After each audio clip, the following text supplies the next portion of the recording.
Christmas gift ideas, pambalot for your Christmas gift. So samahan nyo ko dahil bubuksan natin itong nabili ko na mga paper bag para sa pangregalo sa Pasko. Kasi nga, kung hindi nga napapanood, meron akong isa pang video na itong mga paper bags. Ito, yung mga colored paper bags, meron tayong bright red, emerald green, at dark red na mga paper bags. Dahil ayoko na nga balot-balot ng mga Christmas gifts. So this time, para naman medyo elegant ang ang mga regalo nyo. Kung ayaw nyo ng mga ganun na colors, meron ako ditong mas maayos, mas okay din na mga paper bags. So wait lang, bubuksan ko lang muna.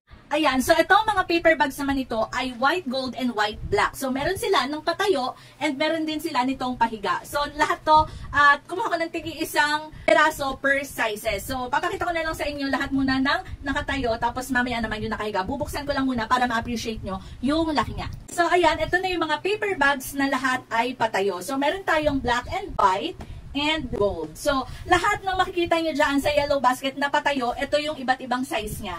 Yung pinakamaliit na patayo is ito. May yung susunod. Makikita nyo naman. So, depende sa gift nyo kung gaano kalaki.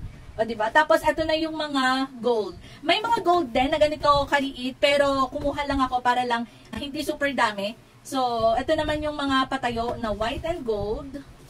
So, ito yung larger size. And ito naman yung pinakamalaki na white and gold na kinuha ko. So, ito yung mga patayo. So, next naman natin yung mga pahiga.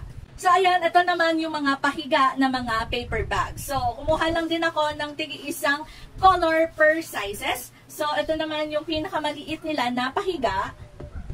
Next is ganito. Tapos, ito na yung susunod, pero black and white na yung kinuha ko. Next is ito. Diba? Sobrang ganda nitong mga paper bags na to kasi hindi siya mukhang putsu-putsu. And hindi ka na nga mahihirapan na magbalot. So, maganda tong mga pahiga. Halimbawa, ang mga gift ninyo is mga bag or yung mga palapad nga, mga regalo. So, kung naghanap kayo ng mga paper bags, mapapambalot man yun ng mga regalo or mga para lang meron kayong stock kapag may bibit-bitin akong ano. So, yan, ilalagay ko dyan sa yellow basket. Check out nyo na. Again, ito yung mga patayo. And ito naman yung mga pahiga. Check out na!